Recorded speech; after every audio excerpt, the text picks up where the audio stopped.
está más cerca de Pekín que de Washington, pero pertenece a Estados Unidos. Playas, bases militares, amenazas de ataques nucleares y un pasado español. Te invitamos a conocer Guam, una isla única en medio del Pacífico, y a descubrir por qué sigue siendo considerada una colonia en pleno siglo XXI. Cuando hablamos de Guam, nos referimos a la isla más grande de la región de Micronesia. Por su extensión, supera a Andorra y equivale a una centésima parte de Costa Rica. Allí viven 168.000 personas, por lo que tiene una alta densidad de población. De hecho, solo 3 estados de su país la superan en ese rubro. Pertenece a Estados Unidos, pero no es parte de ningún estado. Antes de comprender el particular estatus político de este lugar, veamos cómo llegó a ser parte de esa nación.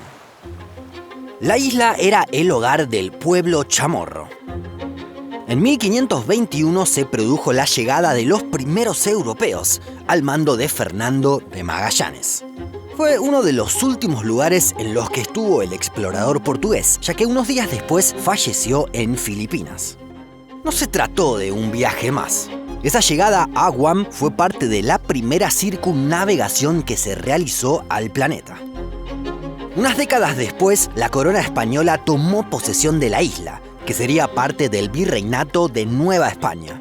A partir de allí tuvo una gran conexión con México, ya que era un lugar de aprovisionamiento privilegiado para el galeón de Manila. Con ese nombre se conocen a las embarcaciones que cruzaban el Pacífico desde Acapulco hasta justamente Manila, que actualmente es la capital de Filipinas y que también era parte del virreinato. Guam se mantuvo bajo dominio español hasta 1898, cuando Estados Unidos se impuso en la guerra hispano-estadounidense. Tras ese conflicto, la isla pasaría a manos norteamericanas, lo mismo que Cuba, Puerto Rico y Filipinas. Durante casi 3 años, Estados Unidos perdió el control de la isla. Tras atacar Pearl Harbor, Japón también tomó posesión de Guam en el marco de la Segunda Guerra Mundial. Guam had been the first American possession to fall to the Japanese. Now, 2.5 years later, our convoys were steaming toward the Japs' Marianas stronghold in preparation of its capture.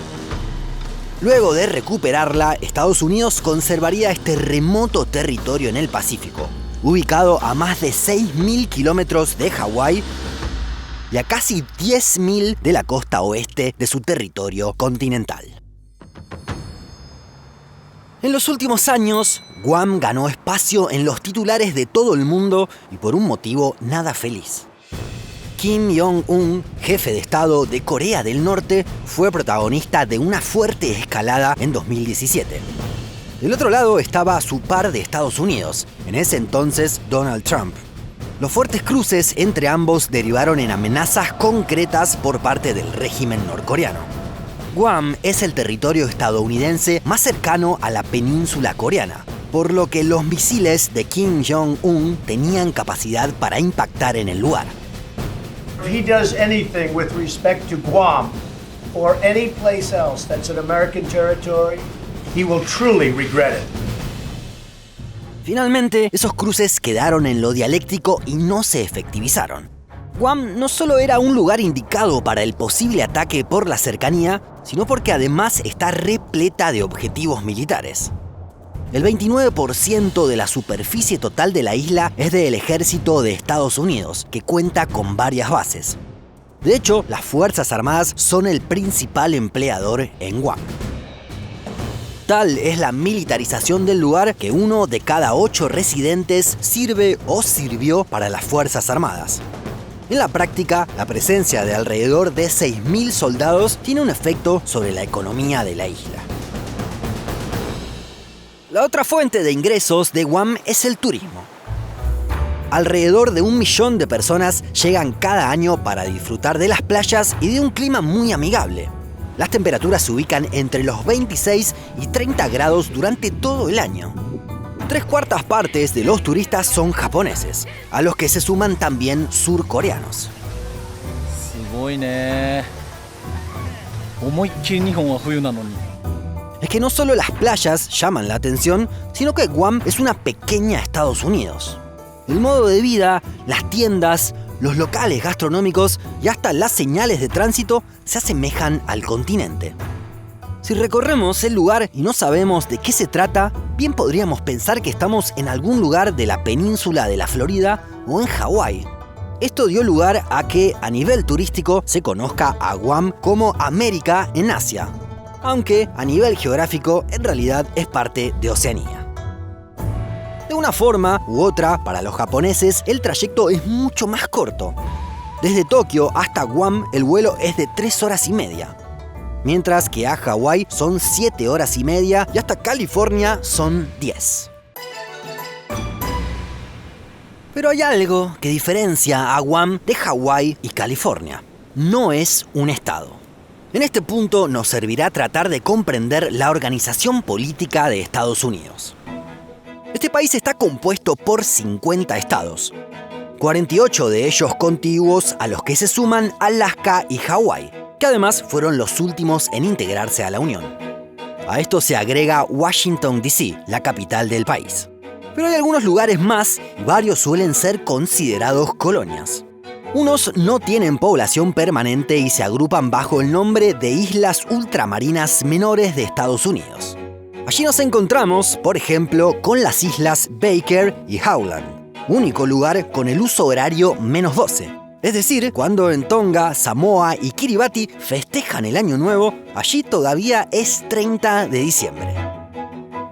También hay otros 5 territorios que se agregan, que están poblados y tienen una mayor relevancia. Algunos ya estarán pensando en Puerto Rico, que es uno de ellos. Otro son las Islas Marianas del Norte, en Oceanía. Ambos son oficialmente estados libres asociados, aunque muchos dudan sobre la autonomía que ejercen en la práctica los habitantes de estos lugares. Sobre los otros 3 hay menos dudas en cuanto a la consideración de colonias. Allí se agrupan las Islas Vírgenes estadounidenses en el Mar Caribe, Samoa Americana en la Polinesia y, como podíamos prever, Guam. Es que los habitantes de este lugar, si bien tienen ciudadanía estadounidense, no poseen todos los derechos. Tal es así que no pueden votar en elecciones nacionales. Por otro lado, eligen un delegado para la Cámara de Representantes, pero que no tiene voto para la sanción de las leyes. Algunos de estos territorios se han debatido en varias oportunidades sobre su estatus político. Pueden ser el Estado 51 de la Unión, o podrían ser independientes. Según tu opinión, ¿de qué manera Guam podría dejar de ser una colonia? Déjanos tu comentario. Y si llegaste hasta acá, te invitamos a que seas miembro de Un Mundo Inmenso. Con un aporte mensual nos darás una gran ayuda para que sigamos adelante con el canal. También tendrás acceso a materiales exclusivos.